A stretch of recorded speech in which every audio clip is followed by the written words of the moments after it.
I am live, ladies and gentlemen. It is 9:21 Central Time, my time. I just labeled it Late Night Cowboys Talk. In the description, pretty much said uh, what it would be about. I'm assuming it'd be a a short live show tonight about how this draft coming up this week could potentially be the most important draft that we've had in years. And I mean like the most important draft we've had in the last 20 to 30 years. This draft could be for all the marbles, literally.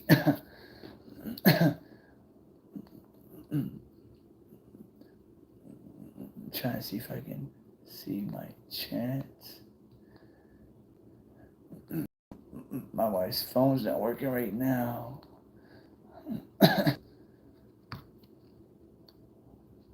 Live chat.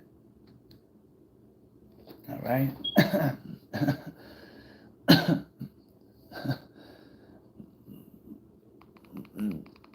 I'm going to wait about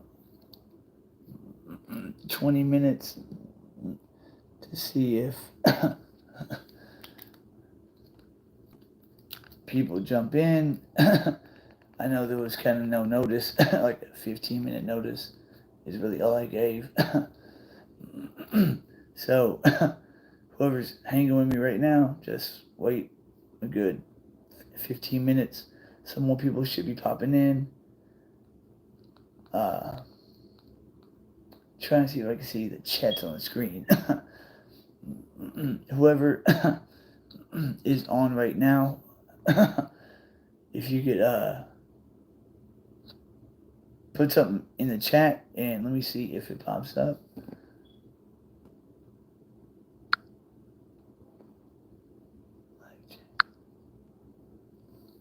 Alright. Live chat. Trying to get this to work on the TV. Being that my iPad's not working and my wife's phone's not working. So I can monitor the chats from some other device. Okay. So I got it on the TV. Save settings. Live chat. Live chat. Okay, so I'm assuming it'll pop up on the TV also as well. If y'all ever wonder what's up with my grill, when I was 17, my front left tooth, I got somebody busted a Corona bottle over it. When I was in a nightclub, 17 in a nightclub, long story. And I had a temporary crown on it for the longest time. And just left it like that. And like 2 years ago, I was eating lunch and bit into a Whataburger, and that crown lasted forever and finally flew out. And I've had the money to fix it the last 2 years, and for some reason I haven't wanted to go get a permanent crown on it. So my front left tooth is chipped, and I've got braces that I need to get taken off.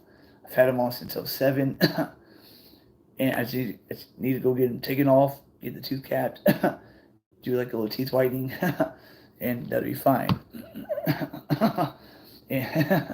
And you know, I've got my Tourette's. Get better at that though. So welcome to the Charles in Charge Cowboy Sports Report. Short live show tonight. Just late night Cowboys talk. I know it's 9:25 Central Time, my time. So if you're on the Eastern Time Zone, it's almost 10:30 your time. I figured we could just hit on this draft, what you think of it, and I personally think it's the most important draft that we've had in the last 20 to 30 years. That this draft could shape not just us, but a few other teams, not just for this year, but years to come. And if we hit a home run on this draft, hit a home run. I mean, get the guard that we need, get the running back that we need, the defensive tackle that we need, and the tight end to go in the group, you know, of tight ends that we need. That after the draft, then we can sign some vets on some 1 year minimum deals and we'll we'll have no weaknesses on the roster really. Especially if we can get the defensive tackle like we had in Jay Ratliff. The last time that we had a dominant DT. The number 90 before we had this number 90. If somebody could just write something in the chat, that'd be cool, and I can see if it pops up on the phone.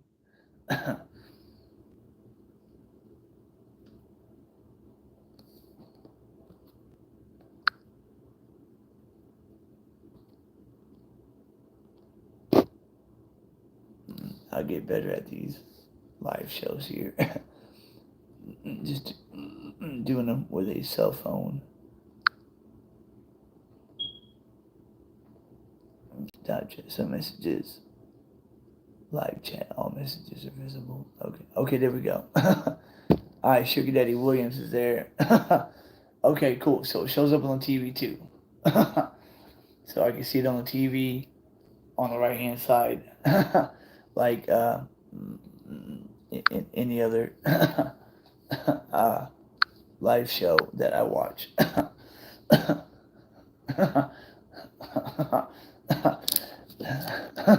So, Sugar Daddy, I'm gonna start with you, bro. In the first 3 rounds, what 3 positions do you think we need? Because I in my head, I know what 3 positions I think we need. And I think everybody knows what I think already. In your estimation, first 3 rounds, what 3 positions do you want to see drafted? Pick 26, pick 58, pick 90. Or even if we got to trade up in round 2, you know, if somebody that we want slides into the second round, and we could trade up from 58 to the late 30s to get them, I'm all for that.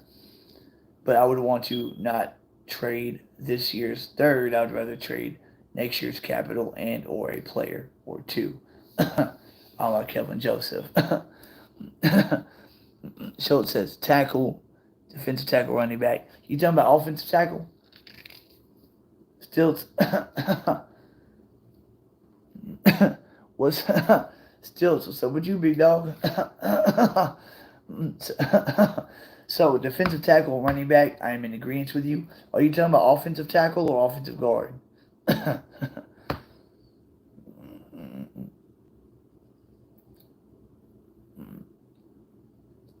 Sugar Daddy, I agree with you except linebacker. I don't think we need a linebacker. I mean, maybe in round 5, 6, 5th or 6th round.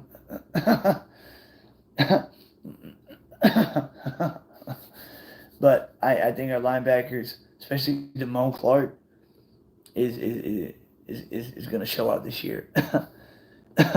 Still left tackle who could play guard as well. Yeah, it'd be good to have that tackle with flex position. I really like Steve Avila. Steve Avila, just right now, last few years, been playing down the street from the star in TCU.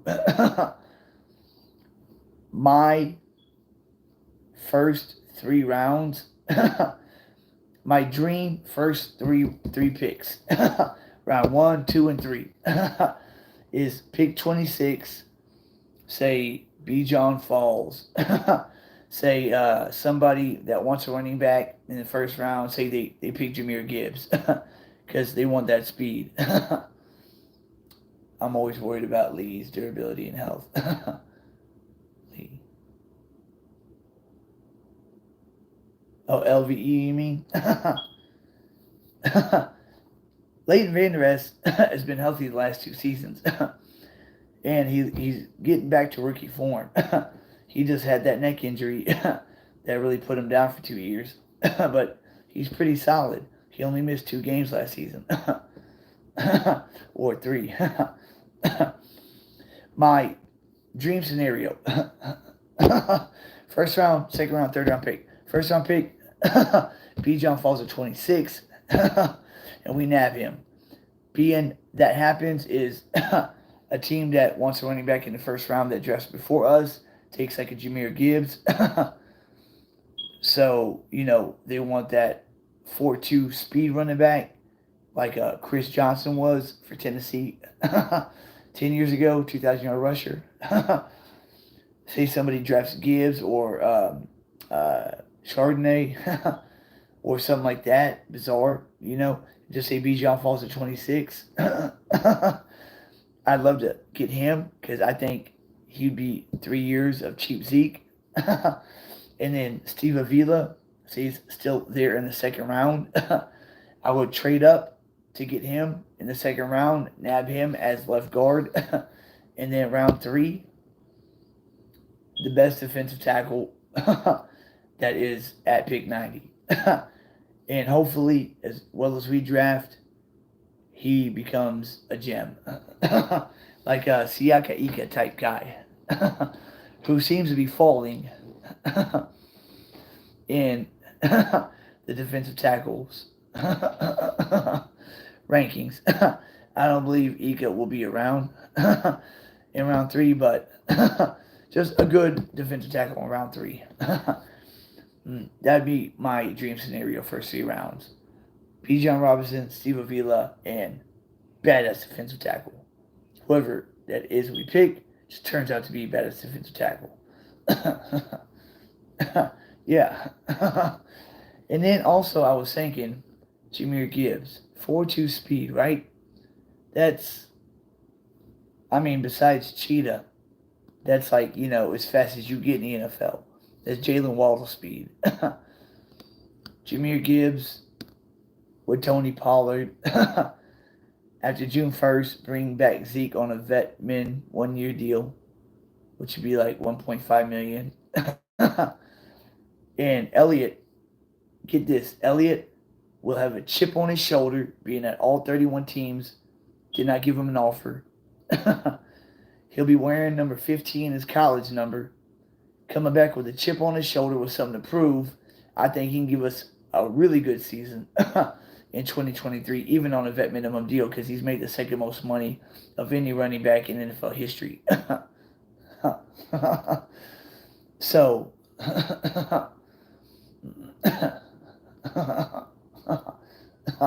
yeah, Sugar Daddy, Bijan most likely won't fall to 26.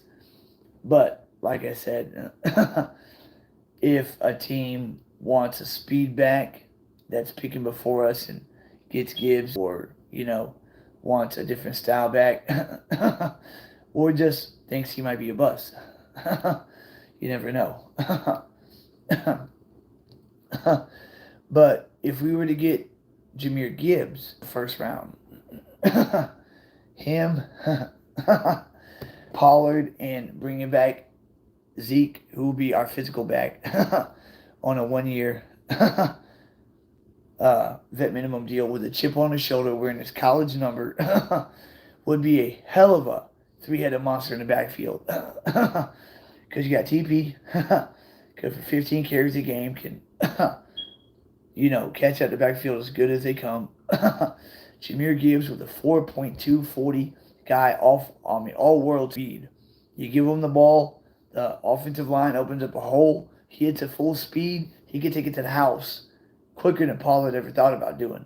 And then you have Elliott in the fold, who can get them tough grind out yards, get you them 3-4 yard gains, get you that 4th and 1, 3rd and 1, punch it in from the goal line, and or in the fourth quarter, wear down the defense.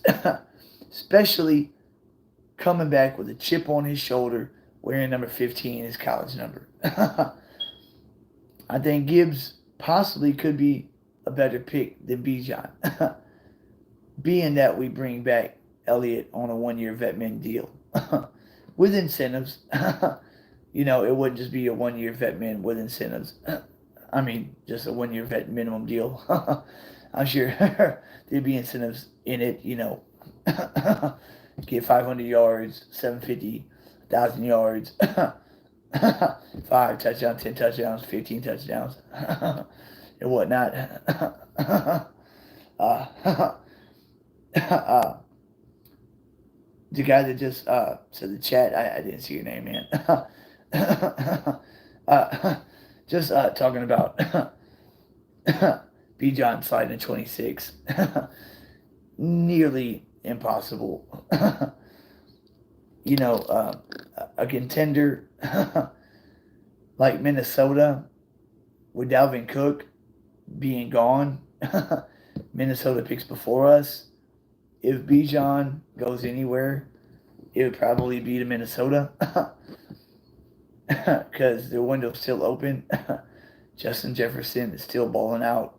Still have Kirk Cousins. Still got a good tight end, and Bijan could really make that offense blow up. Appreciate that, Sugar Daddy.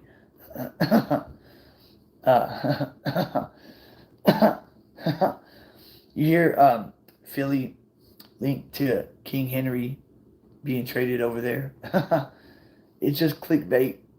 They're not going to trade for King Henry. His best years are behind him.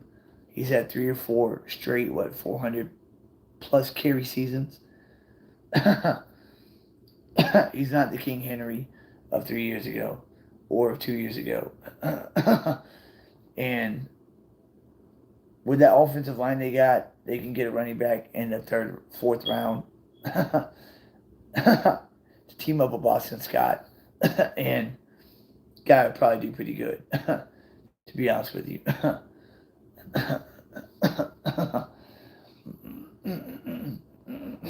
I wanted. Oh, what do y'all think about the Cowboys exercising a 5th-year option on number 88? Yeah, Henry still had incredible numbers, yes. But I think his best days are behind him. I don't think he's an Adrian Peterson type back where you can just put up that type of production for, so many years. That's why he was injured for a good, amount. It was the year before, right? Where he was pretty much out for the year, but came back for the playoffs. His body's wearing down.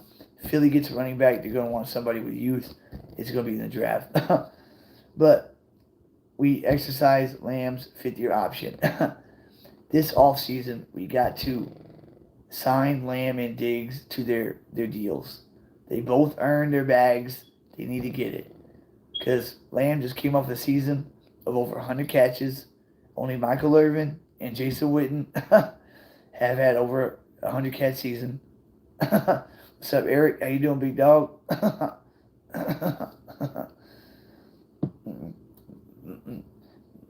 Yes. We had to pick up Lamb's option. But I think we shouldn't have had to do that because a deal should be imminent. Because, like I said, hear me out. He just had 100-plus catch season. Only Michael Irvin and Jason Witten have done that only one time.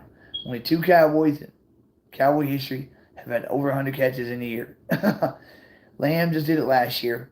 After the first half of the season, he looked like garbage. In the second half, he turned into a number 1. Took him a while to adjust with life without Cooper. So, they got the 5th-year option. If they don't get a deal done with him this offseason, and he comes out in 2023 and he gets 125 balls, say 1,500 yards, 17 touchdowns, that'd break the single season receiving record, single season receiving touchdown record. His price would double. And like my video last night, if Diggs, being that he'll be targeted again a lot this year, unlike last year he wasn't targeted much, he'll be targeted a lot this year, being Gilmore on the other side and Bland holding down the slot. Unlike 2021, where he had 11 picks but allowed 1,000 yards, if we don't sign him to a deal this offseason and he gets, say, 8 picks this year and also plays shutdown and allows minimum yardage, his price is going to double. And then most likely we will not be able to keep both of them. Is Dak Prescott all over again? After 2018, after he beat Russell Wilson and then went to the Rams and lost 22-30 because the defense could not stop that run game for nothing, they should have signed him that off season. $25 million, 5 years, boom, done. But no, they tarry and they go into the 2019 season and about to do it. In the first 3 games, it's Giants, Redskins, and Dolphins, horrible teams, and Dak looks like Montana against them. And they're ready to do the deal, and then Dak and his agent says, "Well, we're not now because we're 3-0, and I'm looking like Tom Brady times 2." Hell yeah, we're ready for Thursday night, Eric. That's kind of what this video is about. They should have just signed him that all season. Quit tearing, quit bullshitting. Right now, the top 10 receivers. The 10th guy on the totem pole, DJ Moore, at $20.6 million a year on average. The number 1 guy is Tyreek Hill at $30 million a year. So you had 20.6 to 30, from 10 to 1. All right, Tyreek Hill's at 30. Devontae Adams at 28. D-Hop 27.2. Cooper Kupp 26. A.J. Brown 25. DK and Diggs at 24. Debo 23.9. Scary Terry's at 23.2, and he is a hell of a number 1. And DJ Moore at 20.6. So A.J. Brown got 25. Signed Lamb to $26 million for the next 5 years. Put in ink, because the salary cap will go up exponentially the next couple of years with these new TV deals. And sign Trayvon Diggs to a good contract that he'll like and will like for the next 5-6 years. I don't have the top 10 cornerback salaries in front of me. I think Jair's a top paid at like 21, right? Wouldn't y'all tell me who's the top paid corner right now? Isn't it Jair Alexander at like 21 point something?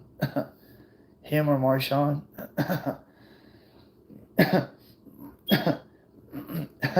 So give Diggs an offer of, I'd say give Diggs an offer of $15 million a year next 5 years. It's not bad money for a corner, and right now, 2 years from now, it'll be a steal.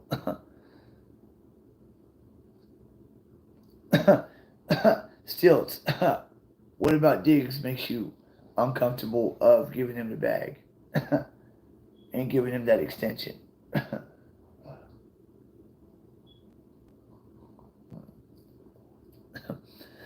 Because this last season that we had, if we didn't have Trayvon Diggs, our secondary, we wouldn't have had a defense. Thank God Deron Bland was able to hold down the slot as a rookie. We had no cornerback too. Diggs played shutdown against Minnesota. When he was matched up against Jefferson, he shut the man down. He has shut down some big names in his career. And with Gilmore being number 2 this year opposite him, he'll be targeted more, and we'll really see what he's made of. We know he's got ball hawking skills. Will he have another 11 interception but allow a 1,000-yard season, or will he have like a 9-10 interception but allow like 200-yard season to where he's a true shutdown corner? What makes you not comfortable to pay the man after his 3rd year? Because I think he's progressed every year. 2020, he was a good rookie. 2021, a lot of picks, but took the bait too much. Last year, he didn't take the bait as much, and looked pretty good to me. I mean, that's just my opinion. My eye test.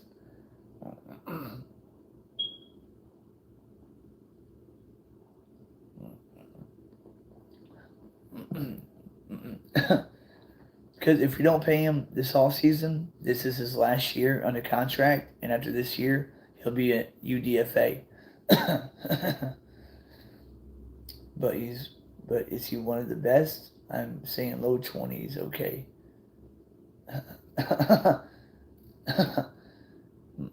Well, shoot. Who's the highest paid corner? Because right now I don't have any source of internet in front of me.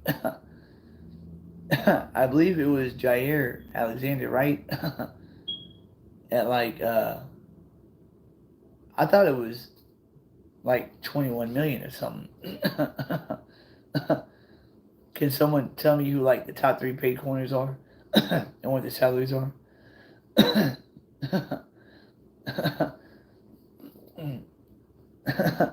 Because if 20 million is a good deal, then give Diggs an offer sheet 5 million. I mean, 5 years, 100 million. Half of it guaranteed. The other half incentive base, whatever. I know that Lamb and Diggs got to be signed this offseason. I mean, you got to. we have gone through this time in and time out with different players. Tank Lawrence, another one. Sign him earlier, we wouldn't have had it. I mean, he has made the most money in Cowboys history on the defensive side of the ball. Since 2019, every year of his deal, every year of his contract has been guaranteed. Okay, so Jair was like, I think Jair was like 31 point something then. So, yeah, give Diggs an offer sheet of 5 years, 100 million. That's not bad. And I know he wants to win. I don't think he's that ignorant like Boss Man Fat. Want to be gangster rapper. I got drafted as a second round pick to America's team, but I'm going to spend most of my time in the booth, and I want to be a gangster rapper, not really a football player. Stupid. I mean, completely stupid. The guy is opposite Bill Bates. I don't know if y'all remember Bill Bates. Walk on player to the Cowboys in the late 80s during the Tom Landry era. Number 40, played defensive back, second string defensive back, and special teams. Jalen Ramsey's at 20 million per year. And Jair Alexander's over 30 million. That $10 million gap don't seem. I don't know. I wish I had the information in front of me. My mother book is upstairs somewhere. I had it all written down. All I know is that we need to sign 88 and 7 to extensions now, this whole season, before or during training camp, before the season starts. Because if we don't sign Diggs, then after this season, he's an unrestricted free agent, and some team is going to throw a shitload of money at him that we cannot match. And then he's gone. And then we might be able to have Gilmore for one more year, and all we got is Deron Bland in the slot. Then we'll have to go cornerback in the first round. It's just being smart. But this year, I just want to keep my mind to this year, really.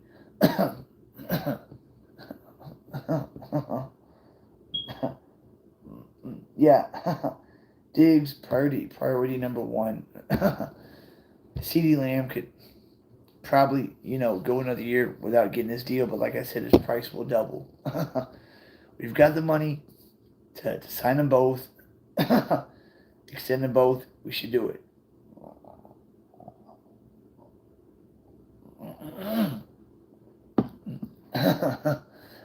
And if we hit a home run in this draft, I'm saying this draft is the most important draft we've had in the last 20 to 30 years. If we hit a home run in this draft, and get our left guard, get our running back, get our defensive tackle that we've been looking for, and get another tight end to join the tight end group, and maybe get another linebacker for linebacker depth. That's five right there. You got two more picks. Probably whoever BPA round 5, 6, and 7.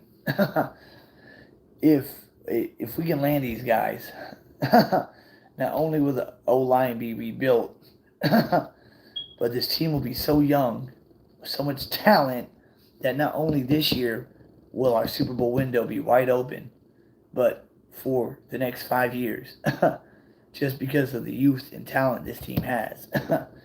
And this year, the door is wide open. In the NFC East, I mean, in the NFC, I know it seems like a three-team race: Cowboys, Niners, and Eagles. The two sleepers you don't turn your back on are the Giants and Detroit. And my dark horse sleeper team is Chicago.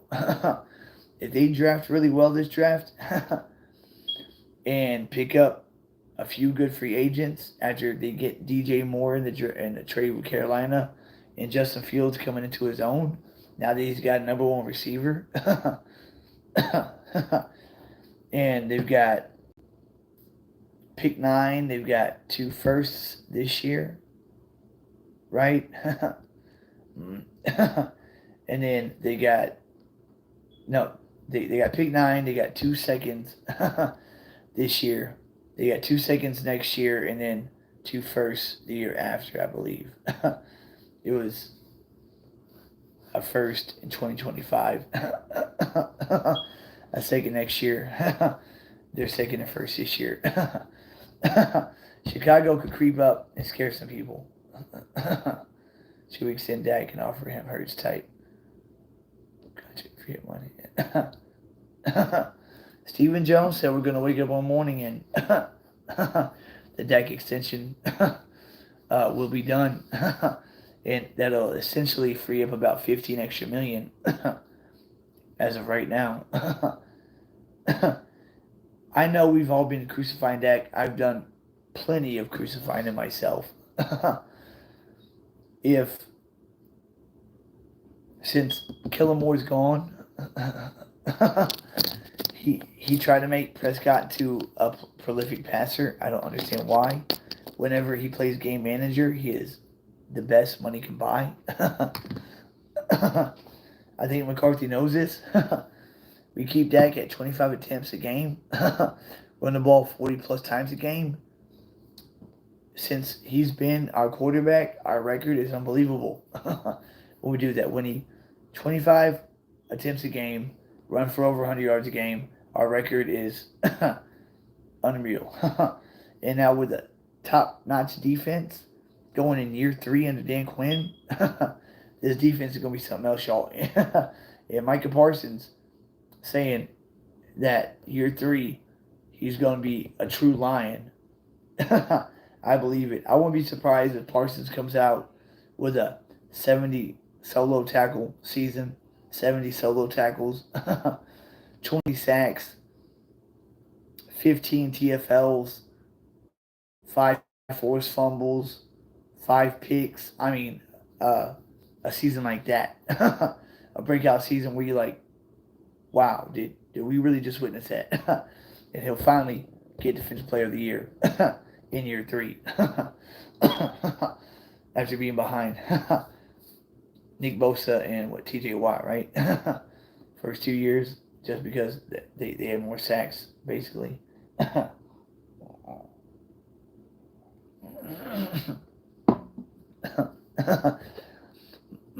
Cowboys Nation, by week 1 of this season, please help get me to 1,000 subscribers. Now, I'm telling you that because it'll monetize the channel. I can start getting a little money for doing this. First thing I'm going to do is invest in a microphone. After that, invest in studio equipment. And after that, invest in some really good computer equipment so I can start having state of the art type live shows. Because right now it's me and my galaxy. It's all it is. And I really want to bring y'all content with what I got inside here, plus all the technology that everybody else has. And my live shows will be super live.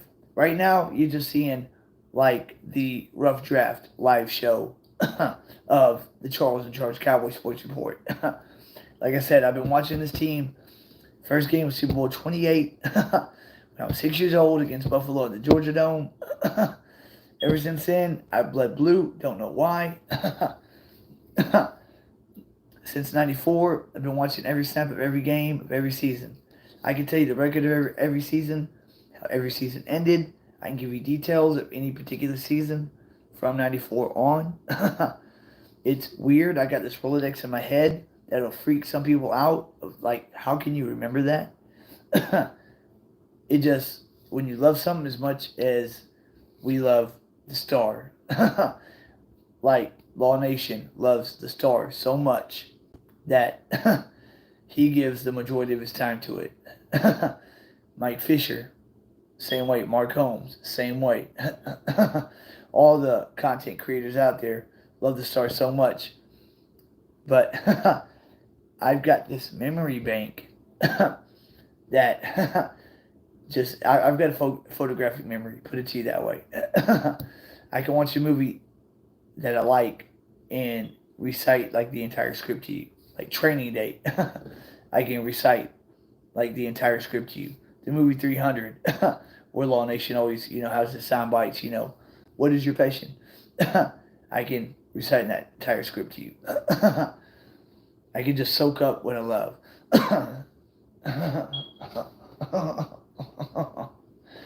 JC Cowboys Network. What's JC Cowboys Network? What's that? DC for Life Text. JC Cowboys Network. What is that? Is that another content creator? I think it is.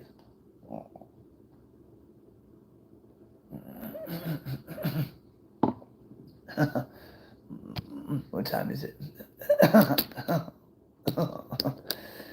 10. All I gotta do is eat and go to sleep and get the kids up from school tomorrow. So what about JC Cowboys Network? I saw him on Mark Holmes on the chat. He kept asking Mark Holmes to do a show with him. Mark wouldn't respond to him, so I responded to him on the chat saying, "Hey, why don't you do a show with me?" And he wouldn't respond to me like he was a cut above or something like that. I don't know. I thought it was kind of funny. We had 5 receivers do pre-draft visits for us. Zay Flowers, Jalen Hyatt, Jonathan Mingo, Quentin Johnson, and Jackson Smith Najigba. The one receiver out of those 5 that we could possibly draft if he fell to day 3 would be Jonathan Mingo from Ole Miss. He's got the size and skill set that we like, and in the 5th or 6th round, that'd be a super pickup if he's around. Oh, so he's gonna be on. Man, I saw Rome was a guest on his show recently, so he's gonna be a guest too. Damn it! Soon I want to be a guest on Law's show, man. I'm gonna DM again and ask him about that. Cause man, put me on the same show with Law, at least for like half an hour, and I guarantee y'all will get premium content. It will be freaking fun. Cause he's got his own opinion, and they're very good. I've got mine. I sit here and I watch these, 4 and 3 letter networks, and I sit here and I watch them talk, especially Cowboys, and I'm thinking I could talk circles around these guys. The only reason why they're on TV is because they either played the game in the NFL or they went to college and have a journalism degree. That's the only reason why. That's why YouTubers are starting to get more play, more watch than the guys on TV. Because the guys that are content creators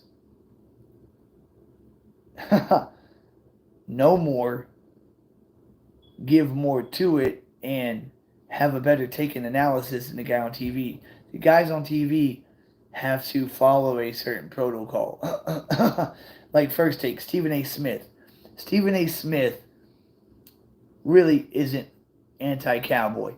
He is just supposed to be the antagonist of the show. So he plays a role of, I hate Cowboy fans. I don't mind the Cowboys, but I can't stand the fans. Blah, blah, blah, blah. On Undisputed, Skip Bayless. Some people say he's a Cowboy fan. Some people say he's not. His role is to be the Cowboys defender. Shannon Sharp's to be the Cowboys obliterator. And they're supposed to take certain sides on certain topics. It's all scripted. It's all really fake. YouTube gives it to you raw and real. And we do it out of our own time. It's not our jobs.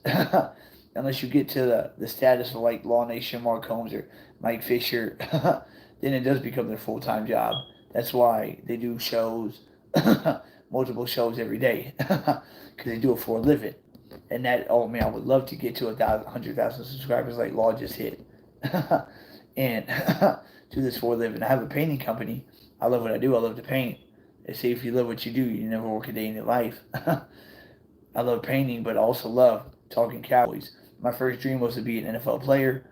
Didn't work out. My second dream was to be an analyst on TV. That didn't work out.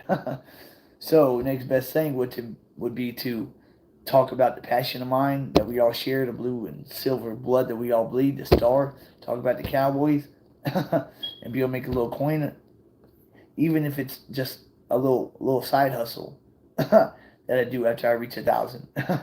That'd be awesome.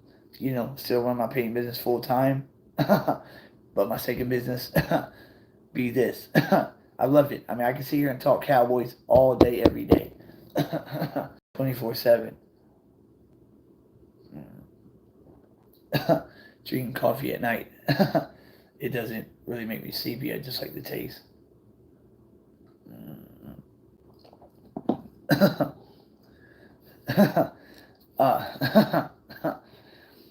Just put this in writing. I guarantee y'all this. If we hit a home run in this draft, we are going no less in the NFC Championship game. Most likely make it to the Super Bowl. If we hit a home run in this draft class. If we get our left guard, if we get our running back, and if we get our defensive tackle. If we get those three positions, and they are good enough to be good starters, we are going all the way there.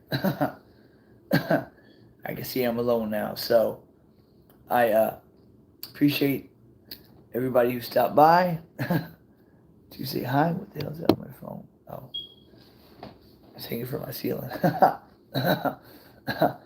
Appreciate everybody stopping by, saying what's up.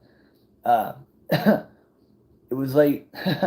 Just wanted to touch, before the draft on how important this draft will be.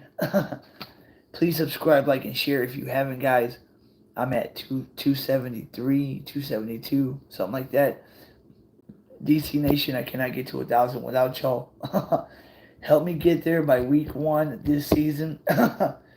That's like 730 more subscribers within like 4 or 5 months. That can happen. It's not hard. All we need to do is just share the content. If you're watching, please press that red subscribe button. It is free, guys. It costs you nothing. And I promise you, it is an investment on your part, because the bigger my channel gets, the better content I can bring y'all. I mean, I bring you good raw content, just myself, but my show can be more better. Can have the bells and whistles and window dressing. And I can, have, show film and stuff like that. Stuff that I cannot do right now. Can't do that until I hit 1,000. Because I'm not putting my own money into this right now. I got to wait until I get to 1,000 subscribers, 4,000 watch hours. Therefore, it'll monetize the channel. And then whatever money that brings in will go directly into the show to make it better, to improve the content, and to improve your viewing experience. I will not rest until this show becomes one of the top-notch shows out there, and it will too. Trust me. Once I hit a certain point, it'll take off and run, and it'll grow exponentially. It'll grow exponentially, and you will not regret pressing that red subscribe button. Please share, subscribe, help me get to 1,000 by week 1 this season, and then this season we will be on a ride. I tell you that. And we're going to win a minimum 12 games again this year. It'll be the first time that we've won 12 plus games in 3 consecutive seasons since 92 to 95. 92, 93, yeah. It'd be the first time since then. But this year, we're actually going to make it count. That's for damn sure. So I'm going to end it and close with this. Keep God first and foremost. He comes before everything, even this. Seek Him and His righteousness, and everything else in your life will follow. I'm a living testimony of that. One of these days, I'm going to tell you all my testimony on one of these live shows. It will blow your mind. Seek Him and His righteousness, everything else in your life that you need will fall into place.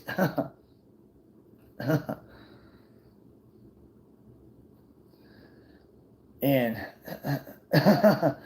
I feel I need to say that at the end of every video, probably in the middle and beginning of every video. But please subscribe, like, and share, guys. Have a good night. I love each and one of y'all guys. Love y'all all. God bless y'all. Have a good night. Have a great week. I know Monday ain't the best day, but it can be if you make it. And whenever you wake up tonight, before you go to bed, put your slippers or whatever you way underneath your bed. So when you get up in the morning, first thing you got to do is get on your knees to be able to reach Him. And while you're on your knees, give the Lord thanks for the day that He's given you and the life that He's given you. Because we all have a purpose. We all have a purpose. And it's our job to serve that purpose. And if you serve that purpose, you'll find more joy than you've ever had in your life. Thanks, Sugar Daddy Williams. You've been like my number 1 subscriber since day 1, man. I appreciate you a lot, my brother. Thank everybody who tuned in. I'll catch y'all later. Y'all have a great week. This draft will spell out what happens this season. This is the most important draft we've had in the last 30 years. It really is. We have 7 picks. 1, 2, 3, 4, 5, 6, and 7. 1 in each round. So that's it for this episode, guys. I'll catch you on the flip side. Have a good night. Have a great week. Charles in Charge is out. See y'all later, guys. Deuce. Now let me figure out how to turn this off.